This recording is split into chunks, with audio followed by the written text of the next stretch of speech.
So you want to buy a sports team, not a small one, a real one, a franchise in a major league, the kind that shows up on television every week. You picture the fun part immediately: the private box, the handshake at midfield, the jersey with your name stitched into the lining somewhere nobody will ever see it but you. Here's the strange part: almost none of these teams make real money from playing the sport.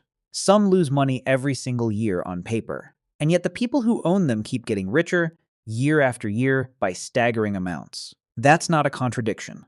That's the whole business model. And once you understand why, you'll never watch a game the same way again. Let's start with what you think you're buying. You assume the price tag is the hard part. It isn't even the interesting part. In American football in 1989, an oil executive named Jerry Jones bought a struggling franchise for around $140 million. At the time, that team was losing roughly $1 million a month. People around the sport thought he had lost his mind. Today, that same franchise is valued at around $13 billion. Not because it wins constantly, it hasn't reached a championship game in 3 decades, but because of everything we're about to walk through. That's the entry price for a legacy team, one that's already established. But here's the thing nobody explains to you at the start. You can almost never just buy your way into a league from scratch. You can't build a new stadium, hire some players, and declare yourself a member of a top-tier league the way you could open a restaurant on any street corner in your city.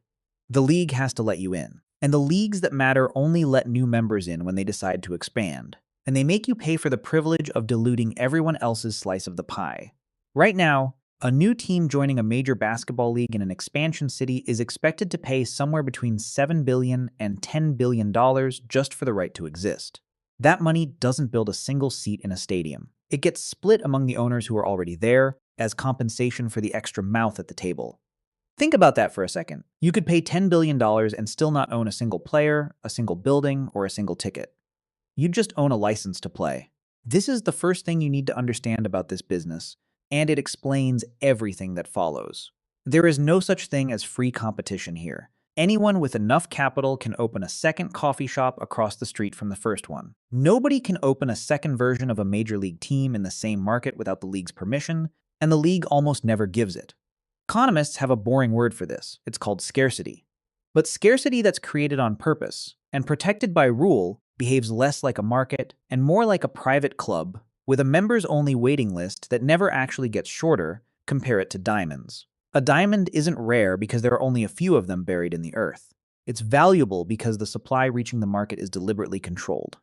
Sports franchises work on the same logic, except the supply is a fixed number of seats at a table. 30 teams in one league, 32 in another, and that number almost never grows. So the first reason these things are worth so much is simple. There will never be more of them. But that alone doesn't explain why the value keeps climbing decade after decade. For that, we have to talk about where the actual money comes from. And it's not the thing you're picturing. Ask a fan how a team makes money and they'll say tickets, jerseys, hot dogs, parking. All reasonable guesses, all mostly wrong. Those things are real revenue, but they're small and they're capped. A stadium only holds so many seats. A season only has so many home games. You cannot sell more hot dogs than there are people in the building, and there are only so many buildings you can fill in a year. Meanwhile, the two biggest expenses in this business, player salaries and stadium debt, climb every single year whether the team wins or loses. So the gap between what game day brings in and what the operation costs can be razor thin. Sometimes it's negative. One elite European football club posted a pre-tax loss of over £260 million in a single recent season. Its parent company posted an even larger loss, north of £700 million once you counted the enormous cost of assembling a roster of players. This is one of the most famous, most watched clubs on the planet, playing to sold-out crowds. And on paper, in that year, it lost money on a scale that would bankrupt most companies outright. Its valuation kept climbing anyway, past $4 billion. That's the pattern. A basketball franchise in New York posted an $80 million operating loss one year and a $34 million loss the next, while simultaneously setting attendance records. Then a small ownership slice sold for a price that valued the whole team at nearly $6 billion. So here's the question that actually matters. If the operation itself is sometimes bleeding money, where is $6 billion of value coming from? To answer that, we need to talk about the thing that quietly took over this entire industry: television. Well, television and everything that came after it. Before broadcasting, a team's fortunes were tied entirely to how many people physically walked through the gate. That's it. If your city was small, your ceiling was small, then television arrived and the entire industry flipped upside down. A live game turned out to be one of the last things people reliably watch as it happens, rather than skipping ahead or catching later. Nearly everything else, shows, movies, even news, gets consumed on the viewer's own schedule now. Live sport doesn't work that way. You watch it live or the moment is gone. Advertisers will pay an enormous premium for that kind of guaranteed real-time attention because it's become rare. That premium shows up in staggering broadcast contracts. American football's national television deals, running from 2023 through 2033, are worth roughly $110 billion combined, split across traditional networks, cable sports channels, and streaming platforms. Basketball's national media package, covering the following 11 seasons, is worth somewhere around $76 billion, shared among a similar mix of broadcasters and streaming companies. Here is the part that should stop you for a second. That national money gets divided roughly evenly among every team in the league, largely regardless of how the team actually performs on the field. A team that finishes at the bottom of the standings still collects close to the same national broadcast check as the team that wins the championship. Your on-field performance barely moves this number. Your presence in the league is what moves it. Layer on top of that the local broadcast deals, where an individual team sells the rights to show its own games in its own region, and you start to see the real shape of the business.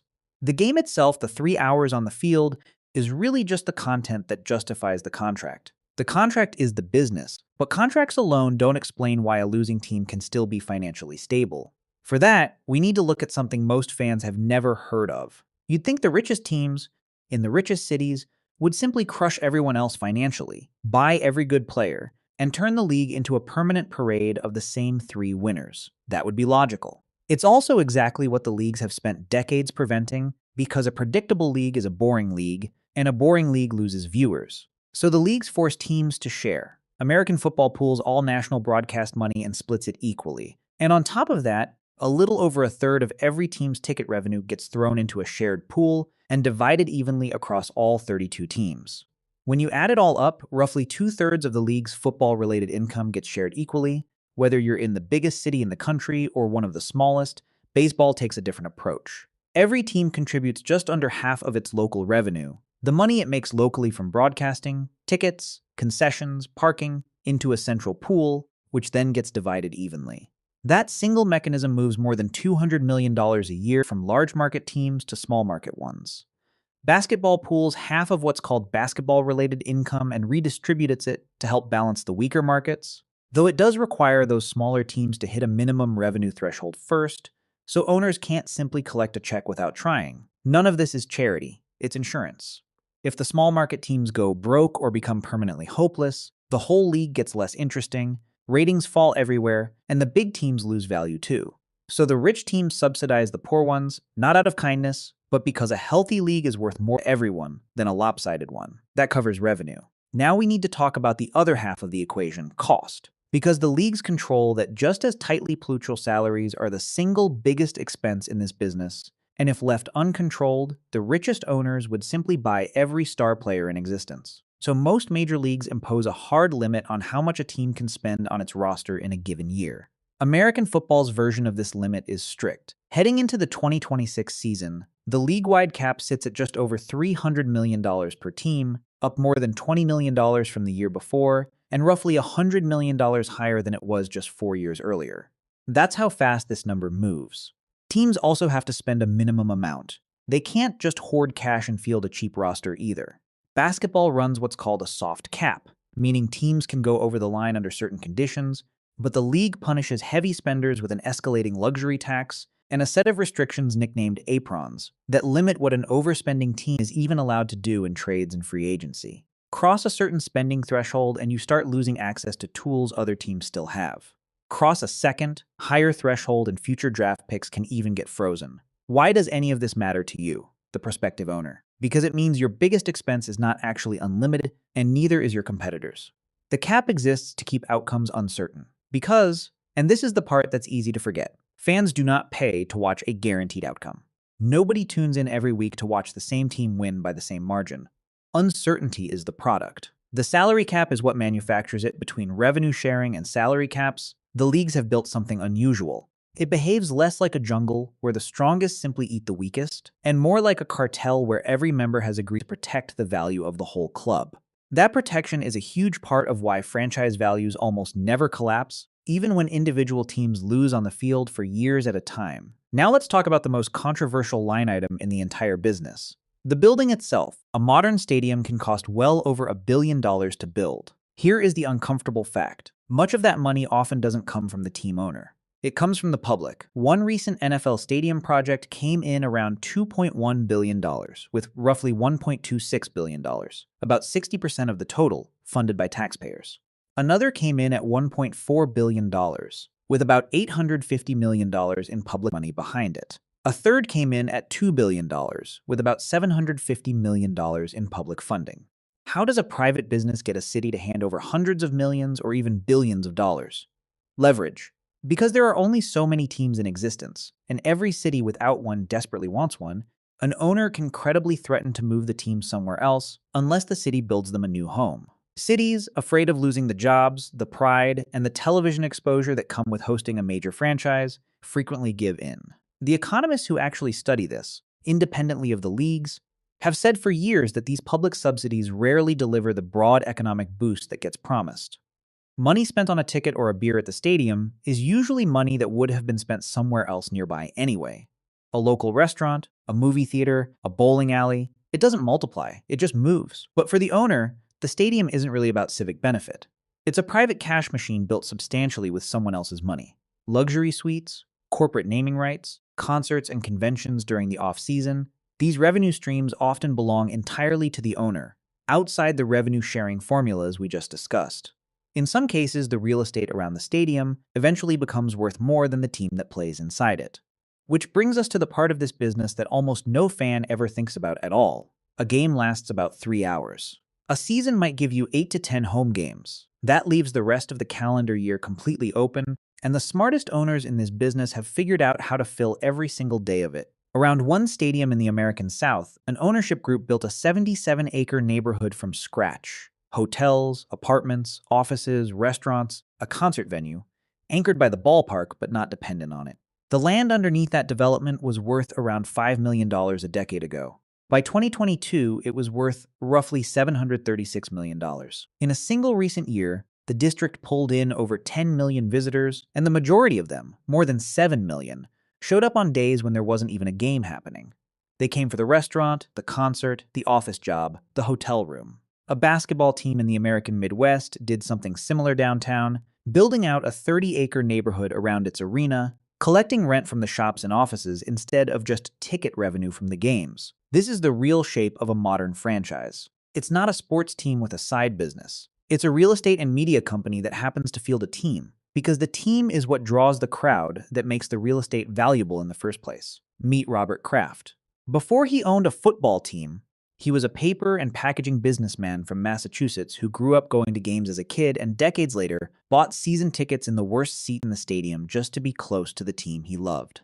In 1994, he paid a then-record price of around $172 million for the franchise, and when you add in the surrounding land and the stadium lease, the full transaction came to around $227 million. People close to the deal thought he had wildly overpaid. Today, that same franchise is valued at roughly $9 billion, and a small minority stake alone recently sold to an outside investment firm at a price that confirmed the number. So how does a fan with no experience running a professional sports organization end up building one of the most valuable franchises on the planet? The honest answer has almost nothing to do with him personally being a genius at football. It has everything to do with timing. He bought in right as national broadcast contracts were about to explode in value, right before the salary cap era began stabilizing costs across the league, and right as the surrounding real estate near his stadium started to become one of the most valuable pieces of commercial land in the region. He didn't out-negotiate the market. He was standing in the right spot when the tide came in, and the tide has kept rising for over 30 years since. That's worth sitting with for a second, because it cuts against the story people like to tell about these owners. It's rarely a single brilliant decision that makes a franchise worth billions. It's the structure underneath the entire industry. The scarcity, the shared media money, the protected real estate, doing the heavy lifting decade after decade, almost regardless of who's sitting in the owner's box. Now let's talk about what happens when that structure breaks.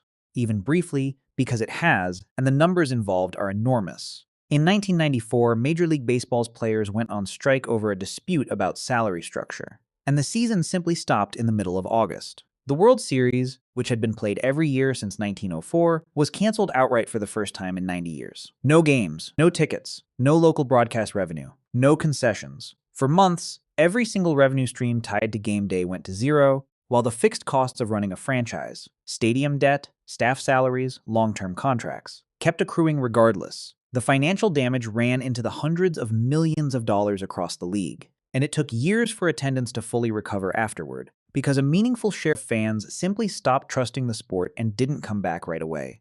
Here's the structural lesson underneath that story, and it applies to every league, not just that one. A franchise's most expensive costs are locked in years in advance. Stadium debt doesn't pause because of a labor dispute. Long-term player contracts don't pause either. But revenue can stop instantly, the moment the league and the players' union fail to agree on how to split the money. When you own a team, you are never just betting on your own business decisions. You are betting on the ability of billionaires and players to keep agreeing with each other year after year on how to divide an enormous and growing pie. When that agreement breaks down, even for a single season, the bill lands on the owner regardless of how well the team was run. Keep that in mind before you assume the money only flows one direction. Let's walk through what a single year might actually look like for an established, mid-sized franchise, using the kind of round figures that show up across the industry. Start with revenue. A typical team in a major league might collect somewhere around $200 million from its share of the national broadcast deal alone, largely guaranteed regardless of performance. Add local broadcast rights, ticket sales, concessions, parking, and sponsorships, and total revenue for a mid-market team might land somewhere between $350 and $450 million in a given year. Now subtract the costs. Player payroll, bumping up against a salary cap that recently crossed $300 million in one league, is easily the largest single expense. Add coaching staff, front office salaries, travel, insurance, marketing, and the debt service on a stadium that may have cost over $1 billion to build. Put all of that together, and operating costs for a single season can also land in the range of $300 to $400 million. That leaves a genuinely thin operating margin in a normal year. Sometimes tens of millions of dollars in profit, sometimes close to break-even, sometimes a loss, depending on how the roster and the injuries and the market shook out that particular season. Now compare that number to what happens to the value of the franchise itself in that same year.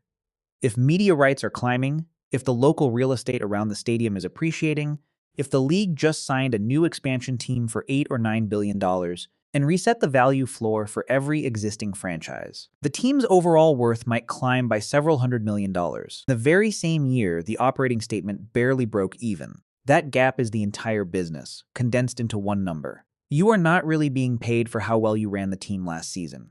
You are being paid for owning a permanently scarce slice of a growing media and real estate empire, and the operating statement is almost a footnote next to that. Which finally brings us to the question we started with. If the team itself sometimes loses money, and the stadium was partly paid for by the public, and the operating costs keep rising every year, why does the value of the whole thing keep climbing anyway? Picture it as a loop. You buy the team. The league's scarcity means nobody can dilute your position by creating a competitor next door. The media contracts get renegotiated every several years, and they've historically only gone in one direction: up. The neighborhood around your stadium keeps developing and keeps appreciating like any other piece of prime real estate. And because leagues behave like protected monopolies, they can pass rising costs straight through to broadcasters, sponsors, and fans, largely insulated from the kind of economic downturns that would crush an ordinary business. The result is that franchise values have grown at rates that make most traditional investments look sleepy by comparison. Across the major North American leagues in recent years, average franchise values have compounded at somewhere between roughly 10 and 15% a year. That's not the return on ticket sales. That's the return on owning a permanently scarce asset that gets more valuable every time a new broadcast deal gets signed, or a new billionaire tries to buy their way into a league that isn't accepting new members. This is also why owners almost never sell, even when they could clearly cash out for a fortune. Selling means paying capital gains tax on the appreciation, and giving up an asset that keeps growing faster than almost anything else they could put the money into instead. Why would you sell the machine that keeps printing money just to go find another machine? Which raises a fair question. If the financial return can take decades to fully show up, and the year-to-year operating numbers are sometimes ugly, why are billionaires still lining up year after year to pay record prices for a piece of this? There are thousands of billionaires in the world. There are only somewhere around 150 franchises across the major leagues worth owning. That imbalance alone tells you something. Owning one of these teams instantly puts you in a room that almost nobody else on earth can enter. No matter how much money they have, it also buys a kind of influence that a stock portfolio never will. A city that wants to keep its team happy will often bend on zoning rules, infrastructure spending, and tax treatment for an owner's other businesses. A luxury suite becomes one of the most effective rooms in the world for closing deals that have nothing to do with sport at all. You are not just buying a team. You are buying a permanent invitation to the table where decisions get made. That's a large part of why so many owners are perfectly willing to accept a modest financial return, or even the occasional loss, in exchange for everything ownership buys them outside the balance sheet. The team is sometimes the least profitable business in the owner's entire portfolio and still the most valuable thing they own, because it's the one thing that makes every other business easier. For most of this industry's history, the answer was simple: no, unless you were already extraordinarily wealthy. That's starting to shift, slightly, because the price of entry has grown so large that even billionaires sometimes need outside capital to complete a purchase. There is exactly one publicly owned team among the major American leagues, held by hundreds of thousands of small shareholders rather than a single owner. And the league changed its rules specifically to make sure no other team could ever copy that structure again. Beyond that rare exception, what's actually opened up is a narrow lane for large institutional investors, like private equity funds, to buy small, silent slices of a team. These investors get no vote, no seat on the board, and no say in how the team is run. They simply get to hold a piece of paper tied to an asset that keeps appreciating, and even then, the leagues cap how much of a team and how many teams any single fund can touch. So the honest answer is that ownership remains an extremely exclusive club. The gates have opened by a crack, not a door. If you strip away everything else, a sports franchise turns out to be several different businesses wearing one jersey. It is a scarce protected asset that behaves like a private monopoly. It is a media company that sells a live, unskippable audience to advertisers at a premium few other products can match. It is frequently a real estate developer, using a stadium as the anchor for a neighborhood that runs 365 days a year instead of just 10. And for the person who owns it, it is a passport into rooms of power and access that no ordinary fortune can buy on its own. The optimistic version of this story goes like this. You buy an established team. The league is stable, the media deals keep growing on schedule, the surrounding real estate appreciates the way it has for the last 20 years. And a decade or two later, your asset is worth several times what you paid, even if the yearly operating statement never looked especially exciting along the way. The harder version looks like this. You overpay to get in during a hot market. A recession trims the advertising dollars that fund those enormous broadcast deals. A labor dispute between players and owners freezes a season and freezes your local revenue with it. The surrounding neighborhood you were counting on takes a decade longer to fill up than the projections promised. In that version, you're carrying enormous debt on a declining cash flow, waiting for the next media cycle to bail you out, hoping the scarcity of the asset covers for the weakness of the year. The difference between those two outcomes usually isn't the team's win-loss record at all. It's the health of the broadcast market, the strength of the surrounding real estate, and whether the league itself keeps its scarcity intact. Fans spend their time watching the scoreboard. The people who own these teams spend their time watching something else entirely. The next media rights negotiation, the next stadium deal, the next parcel of land next door.